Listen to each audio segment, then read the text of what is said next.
ये कहावत तो आपने सुनी ही होगी कि सोया हुआ शेर कभी भी शिकार नहीं कर सकता। उसी तरह जो इंसान अपने काम को टालता रहता है, समय पर नहीं करता, उसे भी सफलता नहीं मिलती। नमस्कार, मेरा नाम सोबी रॉय है, वैल्यू एजुकेशन टीचर हूँ और एक सोशल वर्कर भी। आज की मेरी छोटी सी कहानी समय से अपने काम को करने की है।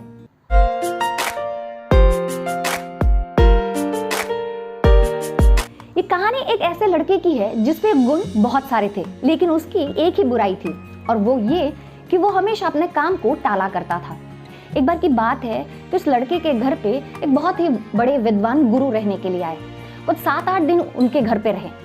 इस लड़के ने भी उस गुरु की बड़ी सेवा की, बड़ी आदर जतन की, सेवा भाव से उनको रखा। इससे गुरु बहुत खुश हो गए और खुशी से उन्होंने इस लड़के को एक पारस का पत्थर दिया। पारस यानी कि वो पत्थर जो लोहे को भी सोने में बदल सकता है। इस पारस के पत्थर को गुरु जो है वो लड़के को देते हुए कहते हैं कि देखो, मैं तुम्हारी सेवा से बहुत खुश हूँ। अगले 7 दिन तक ये पारस का पत्थर तुम्हारे पास रहेगा। तुम चाहो जितना उतना सोना इससे बना लेना। 8वें दिन मैं आकर इस पत्थर को तुम्हारे से लेके जाऊंगा। इतना कहकर गुरु वहां से चले जाते हैं। ये लड़का भी खुशी खुशी पत्थर को लेकर रह जाता है। फिर अपने घर पे लोहा ढूंढना शुरू कर देता है। पूरे घर पे उसे लोहा ज्यादा नहीं मिलता, कुछ लोहे के टुकड़े मिलते हैं, जिससे वो उस पत्थर के जरिए लोहे को सोने में बदल देता है। बदले हुए उन सोनों को वो बाजार लेकर जाता है और बेचकर जो पैसा मिलता है वो घर के जरूरत के सामान लेकर आ जाता है। दूसरे दिन वो फिर बाजार जाता है लोहा खरीदने के लिए। जब वो बाजार जाता है तो देखता है कि लोहे की कीमत बहुत ऊंची हो चुकी है, महंगा मिल रहा है, इसलिए उसने खरीदना ठीक नहीं समझा। वो वापस घर आ गया। दूसरे दिन वो फिर बाजार गया लोहा खरीदने के लिए, लेकिन आज भी लोहे की कीमत बहुत ऊंची थी, तो उसने उस दिन भी लोहा नहीं खरीदा।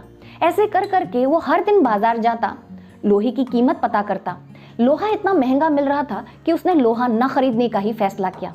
मन ही मन ये लड़का सोच रहा था कि जब लोहे की कीमत गिर जाएगी तभी मैं लोहा खरीद लूंगा और उसे सोने में बदल दूंगा। इतना कहकर वो आराम से घर पर बैठा रहा। 8वें दिन गुरुजी वापस आए और उस लड़के से अपना पारस का पत्थर वापस मांगा। इतने पे लड़का कहता है कि गुरुजी, अभी तो सिर्फ 8वें दिन ही हुए हैं, मैंने तो कुछ किया भी नहीं। लोहे की कीमत इतनी बढ़ गई थी कि मैं लोहा नहीं खरीद पाया, जिसके कारण सोना भी नहीं बना पाया। आप कुछ दिनों तक मेरे पास इस पत्थर को रख दीजिए।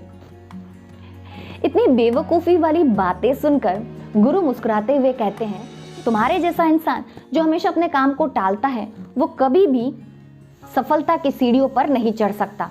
तुम्हारी जगह पर कोई और होता तो अब तक पूरे घर भर जाते इतना सोना बना लेता। इतना कहकर वो पत्थर लेकर, वो पारस का पत्थर लेकर गुरुजी वहां से चले जाते हैं। ये कहानी कुछ हमारे साथ मिलती जुलती नहीं है? हमें भी लगता है कि हमारे पास बहुत समय है।